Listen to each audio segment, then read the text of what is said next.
Hey, what's up, guys? Welcome back to the Anonymous Throwdown Podcast. It's been a few months, but we have a very, very important episode today. We're talking about Superman. Marcel, myself, and Jake. We are going to be diving into full spoilers of this film. If you haven't seen the movie, click away because we're going to talk about everything. The future of the DCU. Is this movie better or worse than Man of Steel? How does it stack up against Batman v Superman? And how it's performing at the box office and the response to the film internationally. So, I would just like to note, before I saw this movie, I did receive a voice memo from Marcel that if I didn't like it, he was going to fly to Spain and kick my ass. So that I did have some pressure to like it. Okay, it wasn't fully my opinion. It was a little bit under duress. No, I'm just kidding. But let's just go around quickly and share our number out of 10, and then we'll dive into the stats. I'll start. 8.5 out of 10 for me. Marcel? I would say 8.5. Maybe if I rewatch it, would probably be a 9 for me. Honestly, I loved it a lot. And Jake? I'd settle at an 8. I think 8 out of 10. Great. Okay, so as you can see, we all like the movie, and now we sort of all have different viewpoints on the old DCEU with like Batman v Superman and some of the movies there. So we'll get into that and how this sort of stacks up. But I mean, first, let's just talk about this movie, the pros and cons. I mean, Marcel, you start. What about this movie worked for you, and what were some of your concerns with it that maybe didn't resonate to not get it to a 10? Well, I like the acting and the action. Like as soon as the movie starts up, it's literally just, full-blown action. And honestly, it's kind of funny how like the Hammer of Bolivia was kind of marketed as something big, but then it's just like Ultraman in the costume for like the first scene, and that's pretty much it. It's kind of funny that I love when he walks in, everybody's like Ultraman. So the pacing I liked because it felt like it like the animated series, like you just like hopped into an episode of the animated series and you're just going full swing with that pace where it's just nonstop action reveal, and it was a really fast pace. I liked that a lot, but I think that's something that kind of dragged it for me because there were some scenes that could have been a little bit more flushed out or longer. Like I would have liked to see Clark more at the Kent farm, or like even more Clark Kent scenes of him in the Daily Bugle. I think he's only there one time in the beginning, and then that's the only Clark Kent in the Daily Bugle scene. That's true. So more Clark Kent scenes would have been cool. It felt almost akin to what Matt Reeves did with the Batman, where it was just nothing but Batman and a few Bruce Wayne scenes here and there, but nothing really Bruce Wayne. So same thing here. It's just all Superman, which I liked a lot. But that might be the only thing that dragged it down, is that it could have been longer, but is that really like a con? Like it could have, I could have had more of what they did, which is honestly, well, it's a balancing act. And I shared this story in my spoiler review on my channel, but I tried to introduce my dad into the DCEU, and my dad, he doesn't like watching movies. He likes to get around. He's kind of ADHD and stuff. Right. And so I tried to get him to watch it, and I show him Man of Steel, and I'm just fucking loving it. It's my 20th time watching it, and the Krypton stuff and the Hans Zimmer score. I mean, I just can't get enough of it, right? And my dad, he's like 40 minutes in. Granted, it takes like 25 minutes to get off Krypton in that movie. I mean, it's like slow. And he's like, where's the action? Like, when is the Superman stuff happening? And the answer is, like 2 hours in, he starts fighting Zod, right? Like, that's just how it is. And it's a great movie. I love it. But I think for audience members, more normie, casual fans, I think that's going to be a strong suit of it. That it's only 2 hours, it's fast, there's no character backstories, Hawkgirl just shows up, Green Lantern just shows up, who the fuck are they? Nobody knows, they're just there, and you just roll with it, And so I think for hardcore fans like us, we were texting in our thread, like, I want a 3-hour cut of this movie, and then, hashtag release the Gunn cut, you know what I'm saying? But I think for casual audiences, the pace of the movie is going to help, and I think for the more hardcore fans, we wanted it to be 2.5, 3 hours. That's true. That's true. Very true. Yeah, Jake, give us your review. Yeah, so I like Marcel said, I love that this feels like an episode of the animated series. I think I even texted you guys that to me it sort of felt like the cinematic equivalent to an Arkham game, where like in Arkham City, you jump in, you're immediately like rescuing Catwoman from Two-Face. You've met Hugo Strange, Joker and Harley Quinn are now involved, and it's just nonstop. You just jump in. You only get enough context that you need for the characters. We don't get like flashback sequences showing the origin story of all the villains. The same is true with Superman. You jump in, Crypto's there. The Fortress of Solitude is already established. Lex Luthor is already trying to take out Superman. The Justice Gang already exists, and I really appreciated that it just felt like a comic book or animated show or even video game brought to life, and it was fun throughout. I liked that it was unapologetically comic booky. It wasn't trying to ground it in realism or make Superman feel dark and gritty in any way. And I say that as someone who also loved Man of Steel and would have been just as excited to go see this movie if it had been Man of Steel too. But I liked the different tone. And I will say I had a lot of fun watching it with an audience, which isn't really something I can say for the Snyder movies. Like, when I went to go see Man of Steel in theaters or BVS, like, there was some audience reaction, but you could tell there was kind of this mixed feeling in the audience about the movie. Whereas here it was just pure optimism. Like, everyone was having a blast with it. I'd say that for me, the movie falls short with Ultraman. I wasn't a huge fan of the twist. I thought it was a little contrived. You could tell that they thought it was kind of a clever twist and they held off on revealing it for a long time. And then it felt really predictable. And it, for me, opened up a lot of questions. Like, for example, Lex Luthor is trying to discredit Superman and make the US government think he's evil so he can take him in. It's like, dude, you have a Superman clone at home that you could send to, like, destroy Metropolis. Like, you don't need to do this elaborate plot. But that's the thing. If they did that, they would have been compared to the Boys in the comic books, because the Boys does well. He's already like, you know, the what's it called, Black Noir, where he's not talking, he's just doing random shit and just being like kind of like almost innocent. Yeah. But if you make him like start doing atrocities and stuff, then essentially you're literally doing Black Noir from you know, for sure the Boys comics. So I think that might be too much of a comparison. I think just having it be like a comic booky reveal of, oh yeah, Superman, I found a random strand of your hair and I cloned you, dude. Like, that shit is like, I started laughing so hard in the theater. I don't think anybody else laughed, but I was just laughing when they said that, because I was just like, this is the most comic booky shit ever. He grabbed a strand of his hair and cloned him. When the fuck did this happen? Yeah, and it's like this big tell don't show monologue. Like, they don't show him doing it. It's just like, oh, by the way, I got your hair in a fight. Yeah, no, and it's one where it didn't take me out of the movie. Like, I didn't dislike it enough that it bothers me. It's like a nitpick, like, again, that I would have with an Arkham game, where there's something that doesn't quite make sense or fit, but it's like, okay, like, that's fun enough. It feels like a comic book. I think maybe they should have just gone all the way, not treated it like a reveal and just had it be Bizarro or something. But honestly, I think it was great. I think it was better that they didn't treat him like a big character, though. He was just there beating Superman's ass every once in a while, and then it turns out that it was basically a Superman clone. So I like that they didn't make him like, oh, this guy is such a big character, like the Arkham Knight or something, and we already know who the fuck he is, you know? Right. Bizarro and I would also say, is like too politically incorrect to do, because he's like mentally disabled. It's like not politically correct. I'm not saying that to be funny. Like, I'm serious. Like, the way he was depicted, like, doesn't work in the modern era. It's too political. It's too insensitive, you know? I think somebody saw my theory about it, but, you know, when he goes into the black hole, there's two options. Everybody wants him to be Bizarro, but I think that if he gets taken to like Earth 3, he should just become Ultraman. Like, he already has the name Ultraman. So just make him like Ultraman and make him like the leader of the crime syndicate over at Earth 3. Which I think would be a cool way to bring him back.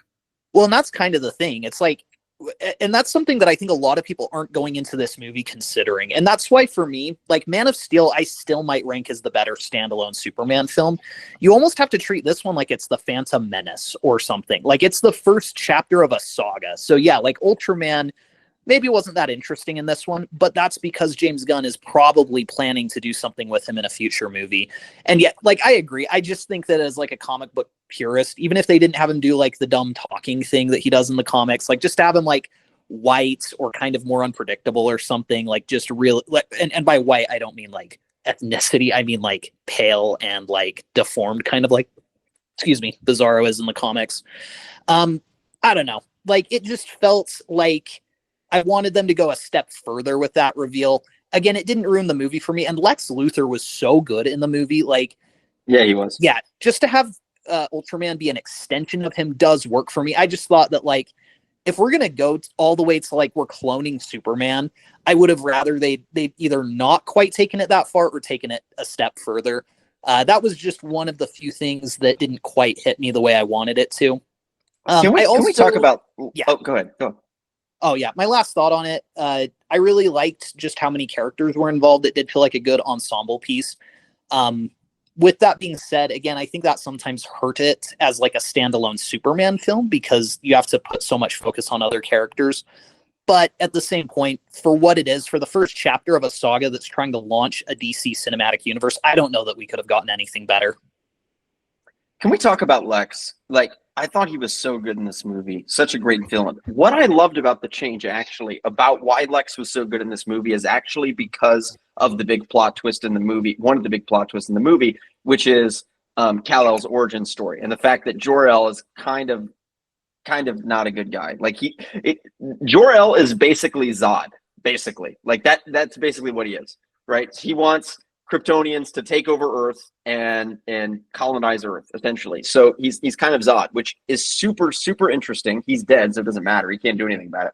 But what I loved about that is it makes Lex's justification more worthwhile. Like, he actually has a good point, because in other iterations, Superman is just like this amazing guy. He's saving cats out of trees and saving the world, and Lex Luthor still hates him. It's like, what the fuck? How could you hate this guy?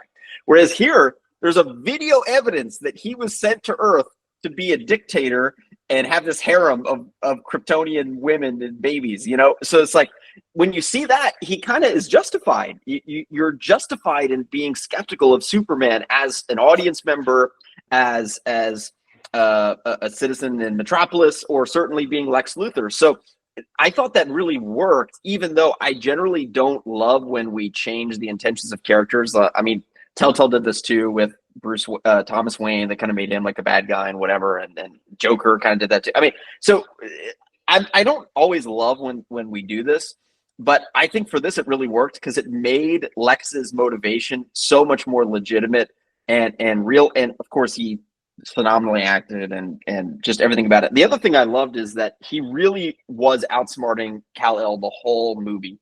Every step of the way, he's one step ahead of Kal-El throughout this film. And I thought that was great. It did a really good job at showing that Lex is smarter than Superman in this movie. And he is. Like, every step, he is one step ahead up until the very end. And I thought that was great as well. Yeah, no, Lex is he's probably, we would have to probably consider him top 5 villains just because of his hate alone. He hated Superman so much he found more footage of his parents telling him that he was supposed to be a dictator. That's crazy. You know how crazy? Imagine if like their worst enemy went and found like a video of your mom telling you that you're supposed to be an asshole. Like, or like you're supposed to impregnate as many women as possible. Like, I actually might crash out. I'm not gonna lie. But I think that Lex was honestly probably one of the, I guess, show stealers. There was a lot, like Mr. Terrific, Guy Gardner, like was so good. Mr. All Terrific. of them were, yeah, they're all so good. It's kind of like hard to say. Like, Hawkgirl was probably the only one that didn't have enough screen time. She had like maybe like 3 scenes and like 5 lines, but she still had a presence. So all the heroes had a presence, all the villains had a presence. Even like the engineer too. Like, she was doing badass stuff, like putting nano knights or whatever down Superman's like throat. Pause. But you know what I mean? She was doing some crazy shit to Superman. And I think that, you know, everybody had like a scene where they were like actually presenting their powers in a cool way. So, you know, overall, Lex honestly was the perfect antagonist. And I hope that they keep like pushing that character forward in the future. Like, give us a Lex Luthor standalone movie where he's running as the president. That'd be fucking cool. Like a whole TV show, like House of Cards with Lex Luthor. That'd be pretty cool. Oh my God, that would be baller. That would be awesome. That would be baller. I just made $1 million. That actually does. That brings up something that I kind of wanted to talk about. We might save the majority of this conversation for a little bit later. One thing that I love about James Gunn's sensibilities as a filmmaker is something I'm also kind of concerned about him as like the showrunner, essentially, of the DCU, which is his willingness to utilize like D-list characters, because it makes the movies so fun. Like, you go to see Guardians of the Galaxy or the Suicide Squad, and I mean, he's using Polka Dot Man. You know what I mean? But when you're looking at revitalizing DC as a brand in film, and especially when you look at how superhero films are kind of underperforming at large, it does make me wonder, like, are we moving in the right direction with Clayface next, and with like Creature Commandos being one of the first things he wanted to do? And I'm not criticizing him. Like, I want to make it very clear, we haven't seen the results of this yet. And it might pay off really wonderfully. I'm just kind of curious to see how that's going to work out. But I do really appreciate his willingness to take risks, not just with characters, but with plot lines. Like, I totally agree with you guys about the Jor-El change in lore. Like, that was such an interesting twist. And I thought it made Superman's motivation stronger because he has more agency in it. It's not just like, you're supposed to be a good person. It's like, no, you're supposed to be a dictator. And he gets to still choose that doesn't feel right. And that's not what he wants. And then you get the best scene in the movie, which is him with Pa Kent. Yep. And which I also loved. And this is a really stupid argument people are making, is that that this movie, they're depicting Pa and Ma Kent as dumb. And the opposite is true. Like, they're honestly, normal. They're normal. They're normal. And Pa Kent has the best line in the whole movie, in my opinion. And he's iterating exactly what Jake is saying, which is that it's not about what your parents want you to do or what you're supposed to do. It's about how you act, and you have agency over your own actions. I thought that was great. See, Pa Kent, I hate to bring up Man of Steel. I don't want to bring up like Snyder as a comparison to this movie, because this movie is good enough it could just be on its own.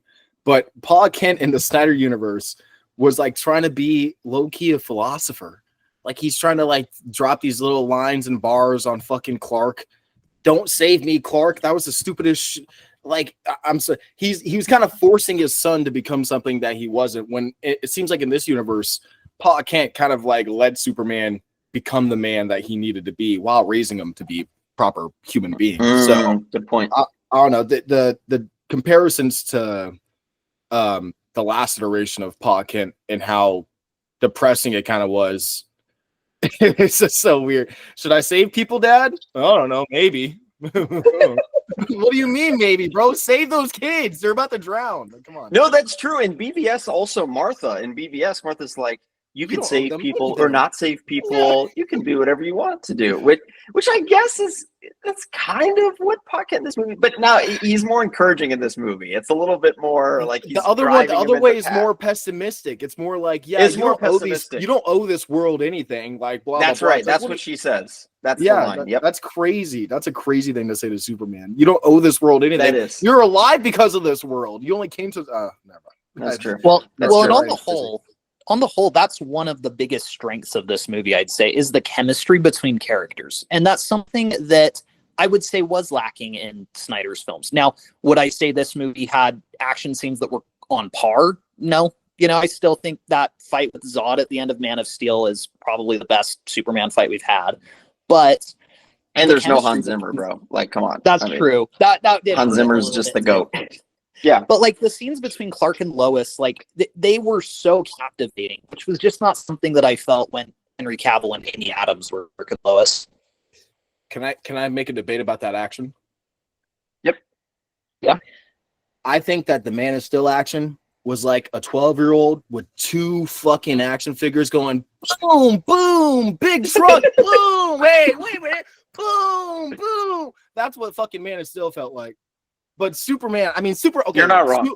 Superman did a flying front flip kick, grabbed Ultraman by the leg and circled him around and then bopped him on a set. I'm sorry. That shit made me geek out. When he started spinning around with all those people and then started lasering all of them, I almost started crying, bro.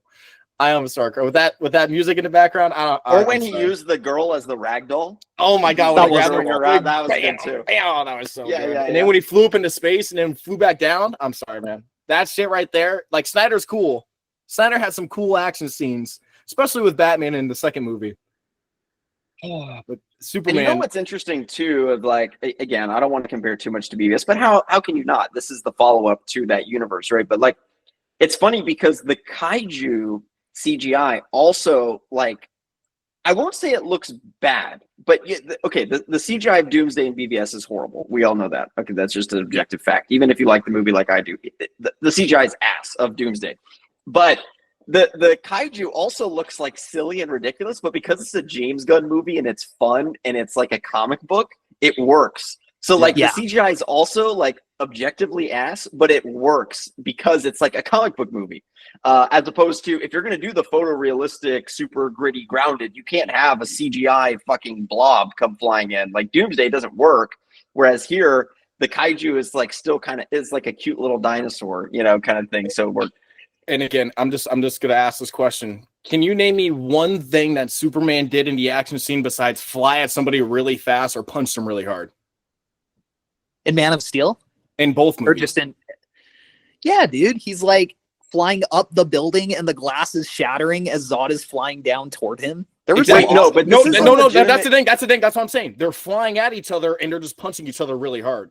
They did basic. They did that at the beginning of the fight too when they were running at each other. They just sit on the ground instead of midair. Look, let me concede this. I do think that like some of the things they had Superman do in this movie were cooler. I just felt that like the visual way they captured it was clearer and easier. Like I'd be more likely to pull up a clip from YouTube for Man of Steel if I just wanted to watch a Superman fight scene than I would for the new movie. But that's not me saying that I think the action in the new one's bad. I think it's awesome. Snyder cultist. Yeah, dude, this flop, this $220 million flop, super flop. Yeah, super flop. Super flop. Yeah, so speaking of that, I think we should just address the elephant in the room. A couple of things. One, an argument was going around social media that the movie is woke. How fucking stupid. There's nothing about the movie that's quote unquote woke in any way. The one thing I will say that is political is like, okay, it was totally Israel and Palestine. The two. Okay, let's be real. Okay, that part is Israel and Palestine. Okay, that's fine though. It's political, but it's not woke. Okay. Yeah. And then secondly, we have this. So that whole argument, this whole week with James Gunn saying he's an immigrant and people. I mean, that was just silly. Okay. The second thing is the copium from fans that are. They're like, this movie's flopping. This movie's a disaster, bro. It's on pace to do the same as the Batman. It's like 10 million below the Batman. 95% same performance as the Batman, which ended in the 800 millions, I believe. So this movie will end in the 700s. It won't hit $1 billion, but nobody expected it to. It's going to do well. It's going to have legs, especially in the U.S. I think it's going to do better than Fan Stick, honestly, even though it's Marvel. Like, I think that this movie is going to do fine at the box office. So those two things I just wanted to... But you're not adjusting for inflation, Kobe. Man of Steel made $900, $900 million when you adjust it for inflation.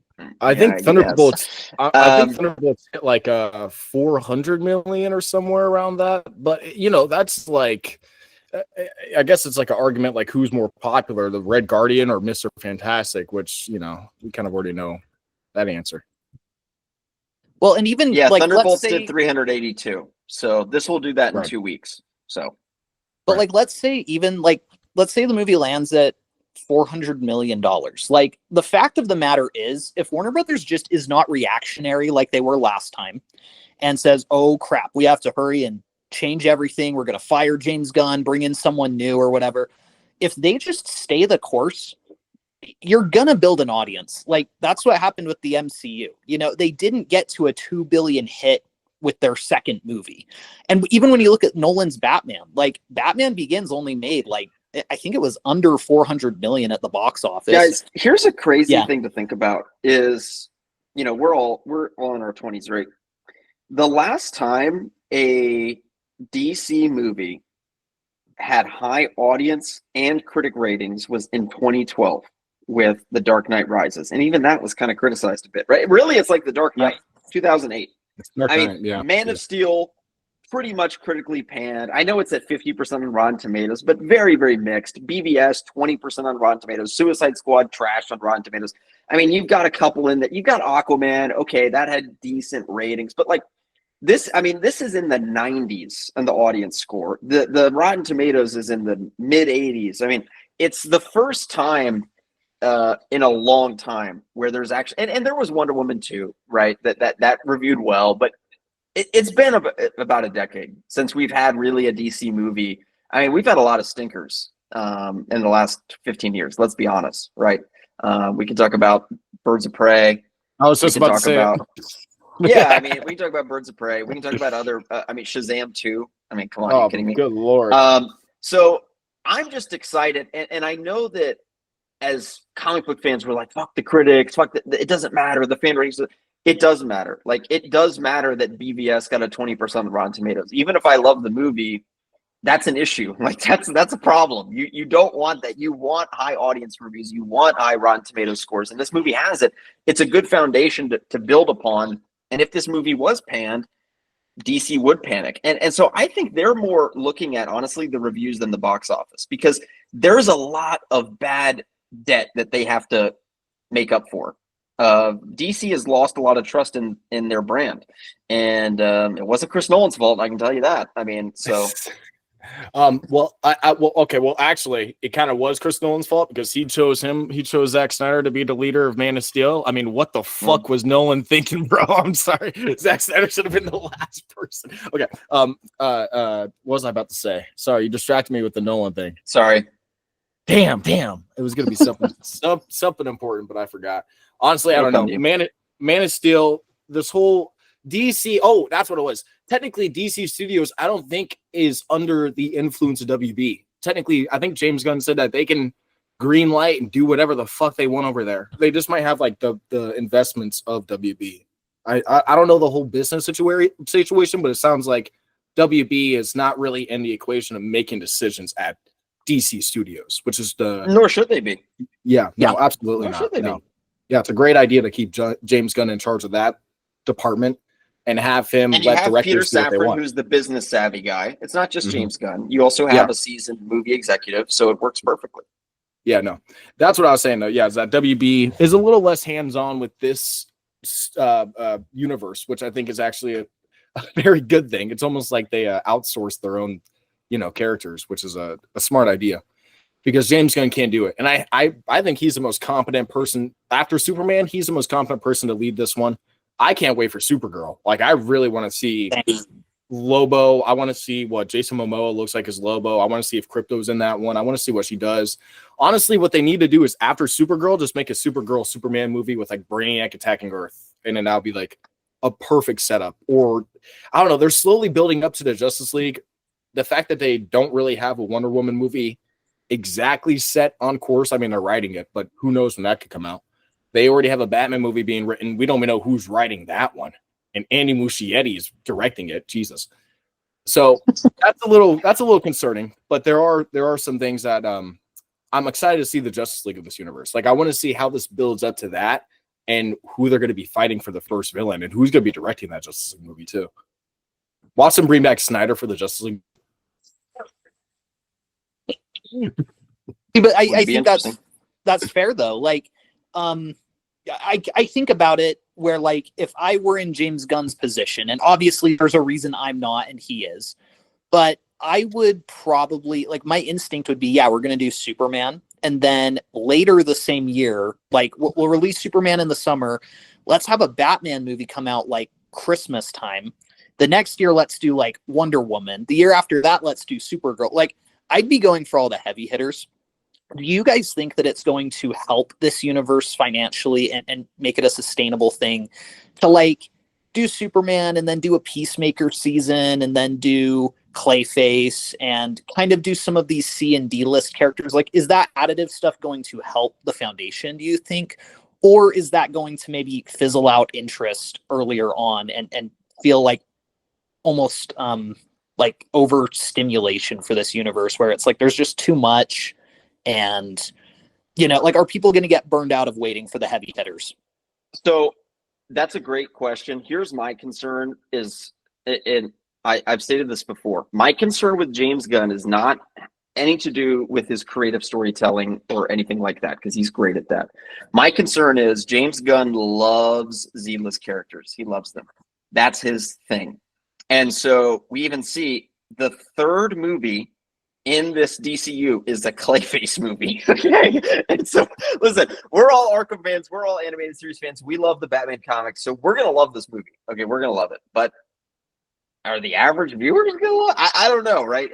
And even Supergirl's B-list. She's not A-list, okay? I love Supergirl. So I think excited for Supergirl it. is C-list. I would consider Supergirl C-list character. Probably so. Yeah. Probably so. So you look at that, but at the same point, look at the overall macro picture. I mean, Marvel right now is in the dumps. Like, nobody cares about what Marvel's doing, really. Fan Four Stick will do okay, whatever. But I am very optimistic about the position DC's in. And I do think really what DC was doing, and also James Gunn, is they were thinking, hey, we got to make sure this movie does well, and then we're going to accelerate. I bet they're moving way faster on Batman this week than they have any other weeks, even with how busy it is with Superman launching. I just think that they were holding their breath because they don't know what. I mean, the movie could have come out and gotten bombed, and it just did horrible. And then James Gunn would get fired. Like, everything was riding on this movie. And it's at least doing well enough to get him over the hump. It's not going to make $1 billion, but it doesn't need to. It has good enough reviews, and it's going to do well enough at the box office to continue the franchise. So now they're going to start moving fast on Batman. I fucking assure you that that's going to come out pretty soon. Now, I don't think it can be 2027 because Matt Reeves has October 1, 2027 blocked off. But then again, he's always late, so I don't know. Hey, that's crazy, though. You just digged him like that. I heard that sneak this. I was right about the 2 Batmans coming out, by the way. Just want to I remember you guys like saying that's not going to happen. I remember you guys saying, hey, the Batman 2 and the Batman Brave and the Bold, they can't come out together. That was Jake, not me. That was both of you. I've got to go back. I got to go back and see. Somebody said Superman was going to do that good either. I'm gonna go back, you Snyder.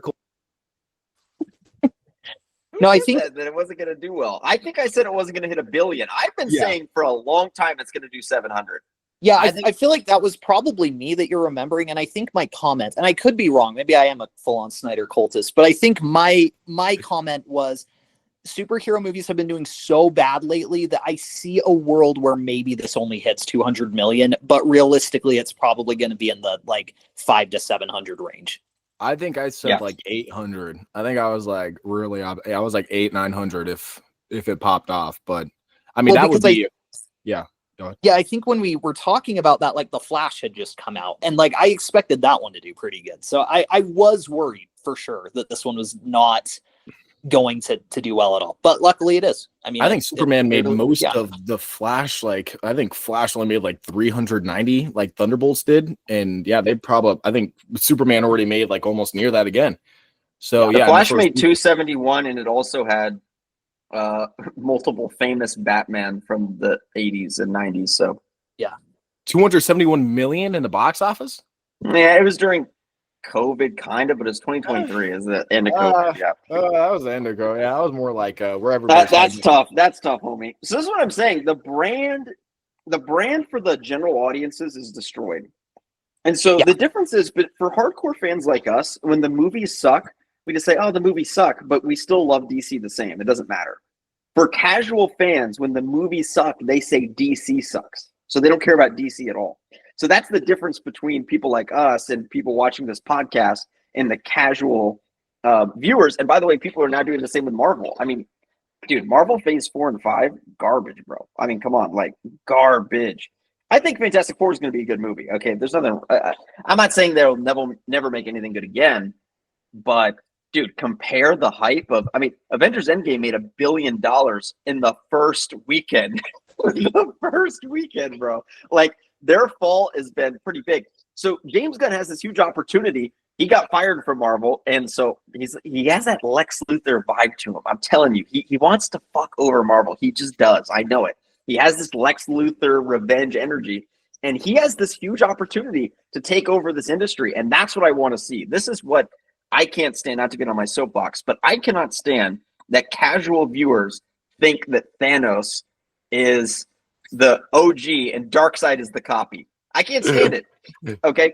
I can't stand that people think, it's just like go down the line of all these characters, Hawkeye and others, that, Hawkeye, Green Arrow, who came first. Okay. So like, this is the thing. But unfortunately for general audiences, Marvel is like the top and DC is the second. But what I want to see as a DC shill is I want DC back on our throne. I want DC, and I think it can, because James Gunn is perfectly positioned.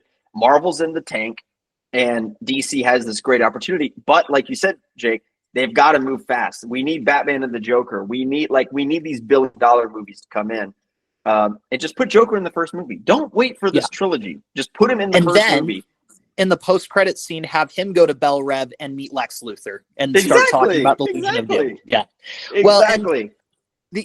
And that's very true. They are fighting an uphill battle. I'm glad that most people are going and liking the movie. Like I said, pretty much everyone in both screenings that I went to was having a good time with the movie.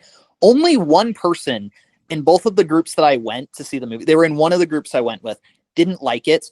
Their criticisms were they don't have as good of writers as Marvel. And I didn't really have the heart to tell them it's the writer of Guardians of the Galaxy. But it's just brand. They see the DC logo and they're like, right. Yeah, this isn't going to be as good. Like inherently, they just have that expectation and then they set themselves up for like, yeah, this wasn't as funny as a Marvel movie. But then the other thing that they were confused about was why Ryan Reynolds wasn't Green Lantern. So it just goes to show sometimes casual fans really just don't know what's happening. And again, I'm actually on board as a huge fan of DC with the idea of doing Elseworld movies. Like, I'd take this Superman movie and also like another Elseworld Superman movie that's like totally different tonally and does different things and different villains. But at the same point, like, I do think you're going to run into the issue where some fans are a little confused about there being two Batmans.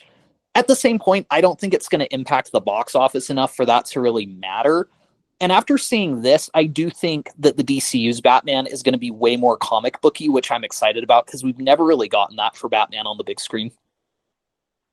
I actually think it would be really easy now to make an Elseworlds story because of the intro Superman, how they did the title card. They could simply say, "In Earth 2, the separate universe from this Superman."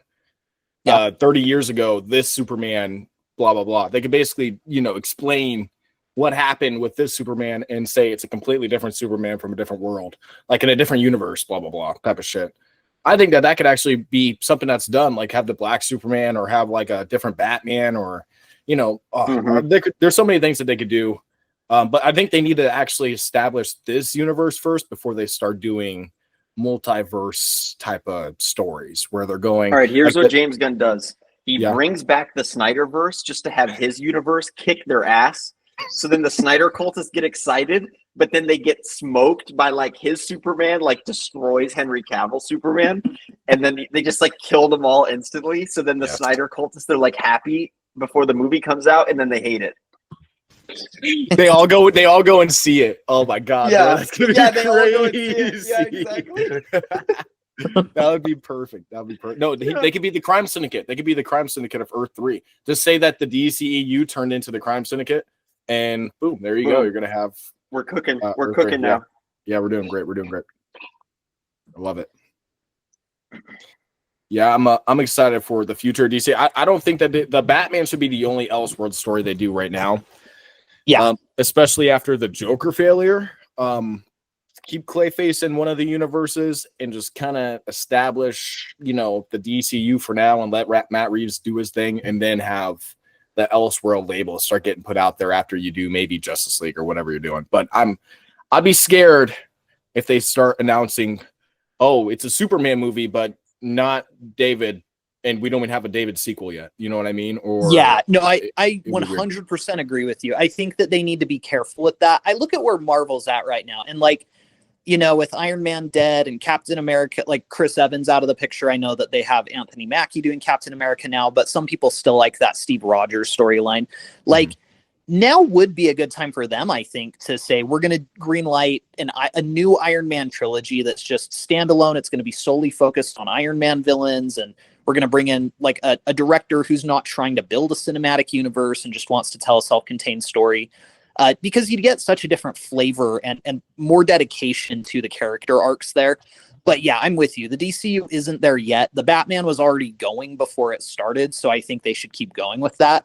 But they should definitely wait before they start greenlighting like, a Green Lantern self-contained trilogy that isn't connected or something.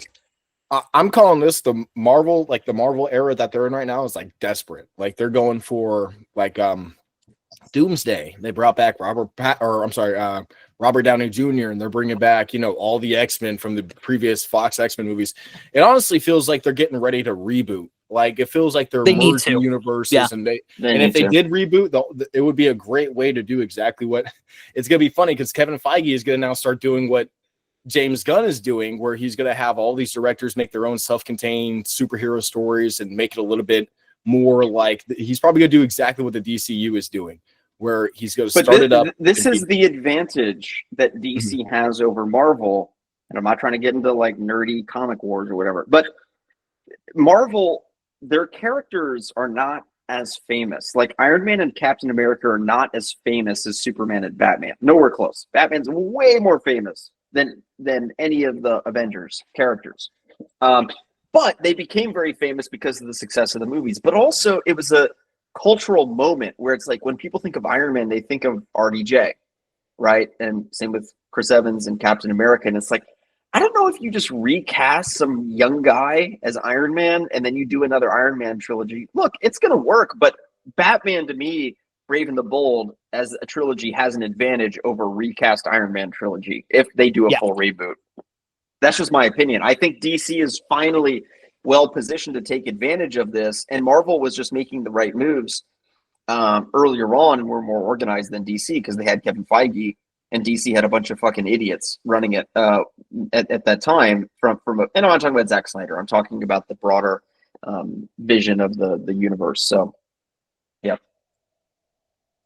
Yeah, no, there has to be some strategy to it. Like if I were to relaunch Marvel, I think I'd start with like we're gonna redo X-Men, and it's gonna be almost like a Harry Potter or Star Wars saga where we're kind of gonna slowly like grow up with these characters and whatnot. Like I'm with you. They can't just relaunch it exactly how it was, but yeah, with DC, you totally can just dive into Batman and Superman, and people are already used to those getting rebooted and recast. So yeah, and they are more famous. Yeah, I can't see like fucking, I don't even know. I can't see like some random actor just coming in as like Spider-Man again. Or like if they do reboot, they'll probably like do a soft reboot where they keep like, you know, Anthony Mackie and they keep like Tom Holland and stuff like that for those characters. And then but who knows if they even will do that or if they just will kind of just keep going with what they got. But it would be the smart thing to reboot for them. You know, the other thing I want. Yeah. I want more DC animated movies. Mm-hmm. I mean, they were pumping out so many in the new 52. Unfortunately, about half of them were bad, half were good. But now that you've got James Gunn there, like, give us more of those like hour 15, hour and a half movies, and even better, make them canon to the cinematic universe. Then you get way more interest in between. You can do animated movies in between, you know, Batman 1 and Batman 2, Brave and the Bold. Or something like this, or do the backstory because James Gunn's style is just to throw you into the action. You could do backstory, prologues, and things like that. Yeah, instead of comics, instead of prequel comics, we do prequel animated movies where we get like a full blown story. It would probably sell a lot more than comics ever would. Oh, well, yeah, that's a great idea. I mean, you build out this universe with like maybe TV shows and animated movies. And that's where you can do, video games. I was also going to say that's where you can do Elseworlds stuff better. Like that's where you could do a standalone Wonder Woman animated show that isn't connected and that's just its own thing. Or you could do an Arkham style Superman game, not in terms of like gameplay, but in terms of its own universe that has its own director that is just dedicated to making a great game. But I think that's what I'd like to see the most is just like more of these mediums like animated films and video games getting more content finally, because we've been in such a drought. And the games thing is a big opportunity too that they need to hit on. Yeah, imagine a Superman prequel game where we get like 3 years of playing as Superman before, and then we get the Hammer Bolivia fight as like the last one. And then it shoots you into the movie, or like it kind of like leads into the movie. It'd be pretty cool. There's things that they could do 100%. I think video games would be a good idea for that. Animated movies too. I mean, I can't even remember I think the last animated movie I watched from them was The Long Halloween Part 1 and 2. And those weren't even that good. There's not that many. Like they haven't been releasing them. The last one I think they did was like the Justice League one or the Crisis on Infinite Earths where they had Kevin Conroy's last voice line and like they had like the Joker and then it wasn't Mark Hamill, but then they put in Mark Hamill last second. That was like the last one that they did was that one. I think I don't even remember, but yeah, I think we need more animated shows. I think Creatures Commando is a good start to it because that is technically canon to the DCU. So, you know, well, it technically is a good idea. Well, I also want more stuff like My Adventures with Superman that can just tell its own story. But think about too, like how Batman got popular was not just that you had the Nolan films. It was like you had the Nolan films, and then you had the Arkham games, and you had Lego Batman games, and you had like merchandise everywhere. You had TV shows and animated movies, and they need to do that, but not just for Batman this time. Like they need to do a Superman game and a Superman animated movie. And you keep doing stuff for Batman too, but you got to do it for more characters.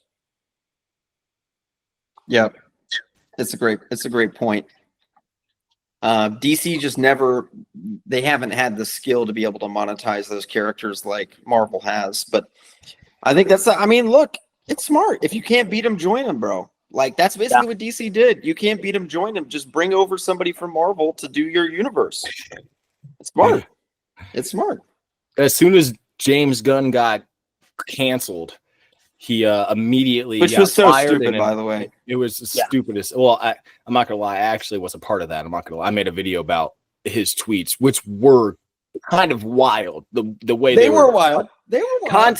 Context aside, like they were just crazy. But crazy. When he got fired, he immediately got hired to DC. And I'm like, that's actually genius. That's like an incredible idea. And then after that, he got rehired to Marvel. I'm like, dude, this guy just won in the craziest way possible. Like, how can you get fired, rehired, but hired by the other guy too? It's like insane. Mm-hmm. He got lucky. I think I saw a tweet today. It was like the person was like, James Gunn is the only person I'm happy we uncanceled. Yeah, like no, totally. He didn't deserve to be canceled. He did nothing wrong besides tweet things. You know, it's not like he actually did something. It's not like he's just fucking Jeffrey Epstein or something. Yeah, just crazy, just stupid jokes. Just stupid jokes. So I'm curious to know. Let's talk about the upcoming slate. So we have Clayface and Supergirl next year. I'm super curious for your guys' take on Supergirl in this film. She doesn't look like a super likable character yet. But I know James Gunn, and he's gonna make her likable. Like this is who James Gunn. He likes misfits who have a rough edge around them, but he makes them likable somehow. So I trust James Gunn. But yeah, when I see like she's a party girl, alcoholic, basically is how they depict her, I'm like, oh shit, okay, this is a lot different from the comic books I've read. But when it also her character kind of make Superman's origin where Jor-El is supposed to be evil, wouldn't that make his story a little bit off technically? Because how would that message come across for Kara? Did her message also get destroyed or something or messed up in the same process of coming to Earth? I'm glad you brought that up, Marcel, because that's actually my answer is for Supergirl. Like the two things I need it to do, both of you are right. First, she needs an arc.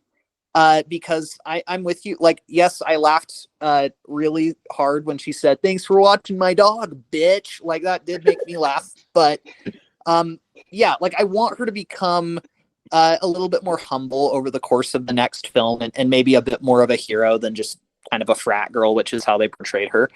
But I also do want that Jor-El message to have some kind of relevance. Like, I don't want that to just get dropped. I want there to be like, she's like, yeah, I didn't agree with that, and I maybe she's the one who tampered with the message. Like maybe it was her not wanting Clark to hear that or something. I don't know, but I'm with you. I don't want them to just pretend that didn't happen. And actually, most Kryptonians are great, because if they stick with that, that fixes a lot of my problems that I didn't even know I had with Superman lore, which is like, why are so many intergalactic people trying to kill the last Kryptonians? Well, what if the Kryptonians sucked? You know, I think that makes it interesting. This is a great point, because we have to remember Kara Zor-El grew up on Krypton. Her childhood was on Krypton, whereas Superman was an infant. He has no memory of it. Kara Zor-El was like a teenager when she left Krypton.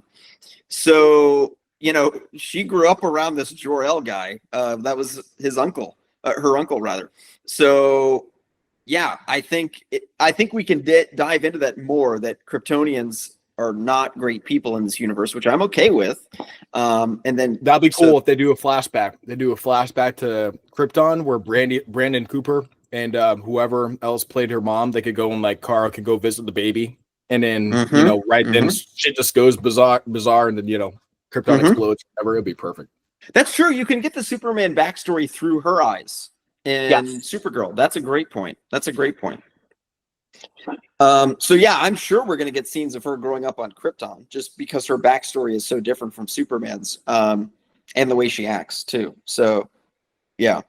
And the other thing, this is what's going to crush, is that we discover that Crypto is Kara's dog in this universe. Yeah. Superman was just babysitting the thing. I mean, it's not even his dog.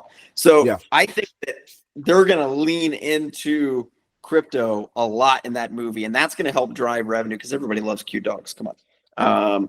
So But I think she that has a good help that she film. has a great setup here, because technically you could take like somebody who is traumatized and could be trying to cope with the loss of her whole entire planet with just traveling, fighting, and like drinking. And then Right. in coming into, I guess, more Crypto would maybe try to humble her, or like something along the way would humble Yeah, her. Like yeah. there's an easy story that you could tell there. And then of course the whole backstory with Krypton.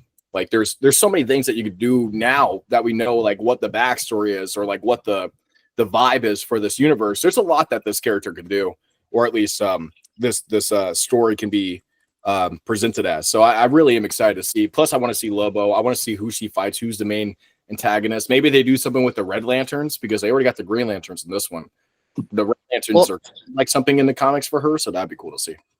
And for By that the way, matter, it's not Supergirl just, comes like, out in 11 months, I wanted to say. So it's less than a year That's away. so cool. Fucking I'm awesome. glad that we don't have to wait that long for the next one. And I mean, beyond just like what they can do with these specific characters, it's like that's the exciting thing of diving into a whole new universe. Like, yeah, we think we know what Jor-El said. What if we later find out that was Zod, and Zod like overwrote the message or something? Like, there's so many possibilities and things they could do, and it makes it so fun to speculate. And yeah, I like not knowing how everything's going to play out yet.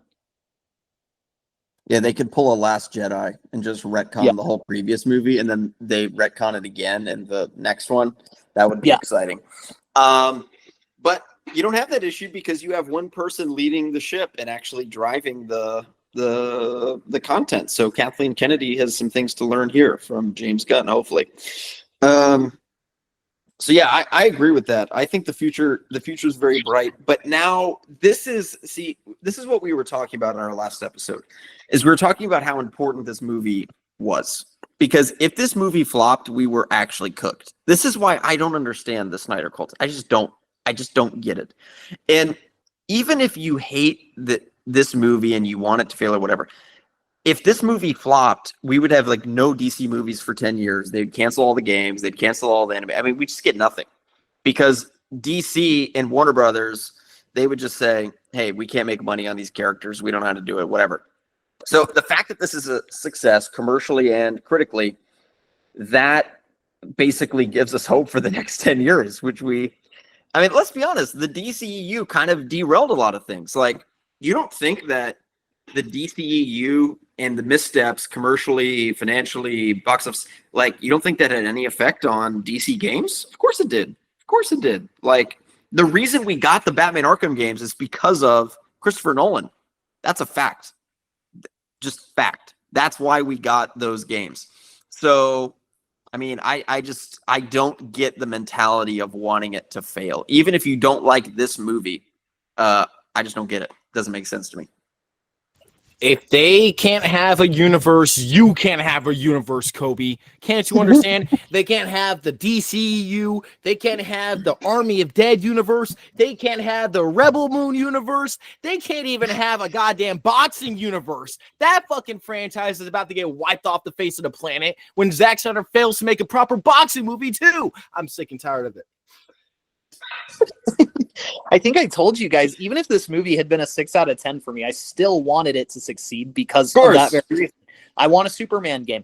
And even if you want like Man of Steel 2, what is more likely that they're going to greenlight Man of Steel 2 when no one likes Superman and he's flopping at the box office, or when he's thriving and they're maybe looking for an animated movie to produce or something that maybe does have a little bit more of like a cult following, pun intended, but you maybe do something that's not quite as popular as the mainstream iteration, but like they're more likely to greenlight a Snyderverse animated conclusion or HBO limited series if these IPs are successful and proving to be something that people want to see, not if they're flopping left and right. It just makes no sense. Yeah. Now, the interesting thing about James Gunn, he shared some comments about his vision for the Batman, which I thought were so smart. Basically, what he said is he doesn't want it to feel like Matt Reeves' universe, but he wants to feel very comic accurate and gritty and grounded. He doesn't want it to be like an Adam West goofy thing, which some people thought maybe James Gunn would do that. So I think that puts him in a perfect place where basically, like, what is something where it's not Matt Reeves super grounded in our real world Batman, where there's no like real gadgets or tech, it's just super gritty, grounded detective stuff, but also not Adam West, goofy and silly. To me, that's basically the 90s and 2000s Batman. Like it's basically Arkham, it's the Chuck Dixon 2000s comics. It's the animated series, right? Like, to me, that's the perfect sweet spot of the Batman that we haven't gotten, because as much as I love Chris Nolan, I love Matt Reeves' Batman as well. It retreads a lot of the same ground. It's this gritty, real world detective thriller. There's no superpowers or whatever.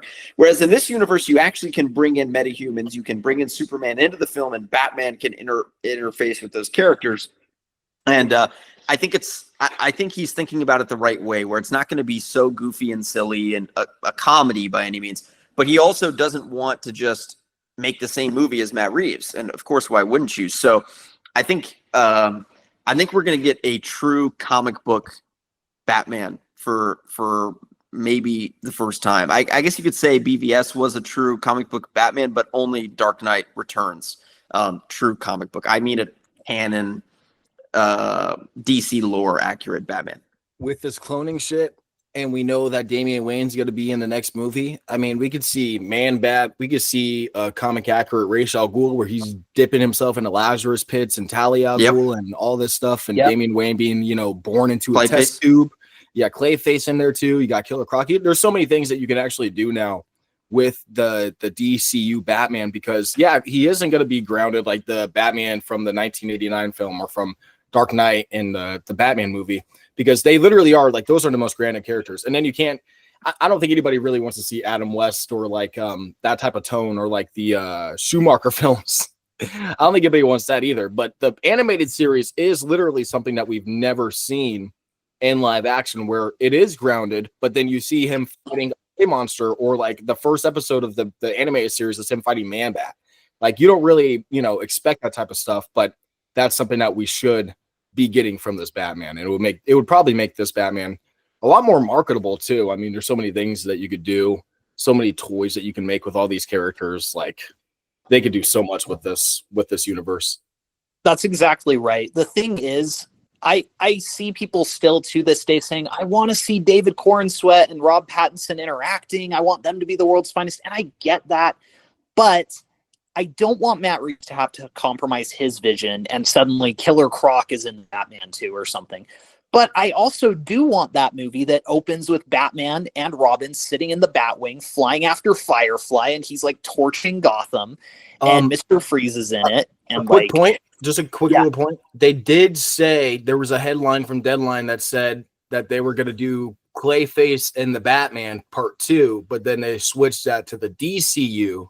So that's a little bit strange. Who knows what type of Clayface they were going to do. I think they were going to go with they were going to go with like very realistic. Yeah, most likely. But it's still something it's a little bit of a just even if just Clayface in general, and it gets switched into the DCU for a more fantastical version.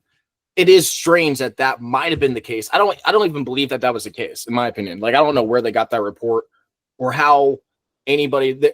James Gunn said 5 people have seen the script, so I don't know who the hell pointed out that Clayface is in there and then got taken out. Like, but anyway, I digress. Like, it is strange that he could have been in a Batman movie and could have potentially, like, there's that 1% chance he could have been fantastical, but who knows what they were doing there. Well, and if it was going to be like fantastical, I mean, I'd love that in the Reeves verse too. I'd be fine if they start, like, if that's what Matt Reeves wants to do, I'd be fine if they introduced Killer Croc in the Batman too. But I think more than likely it was going to be the very realistic Clayface who just puts on masks and learns to like disguise his voice. But I I mean, let's be honest, even the tone of this Superman movie wouldn't be right for a Batman movie. Like it feels very Superman. There's shades sure. of it, like the Russian roulette scene with Lex Luthor. That feels like something Joker could do in a Batman movie, and that was very dark. But yeah, no, I want something that retains that darkness that we all appreciate with Batman, but can go into the more fantastical elements where maybe we get a crazy fight sequence with Solomon Grundy or something that we just haven't gotten in any other Batman movie. Okay. Totally. Anything else we want to hit on, or we good? I think that's good. Yeah, I think we got it. I think we covered it. Okay, guys. Well, thank you all so much for watching. If you enjoyed, don't forget to give it a thumbs up, subscribe to this channel, and ring the notification bell. The next episode of the Anonymous Third On podcast is hopefully coming your way very soon. So we'll chat with you all then.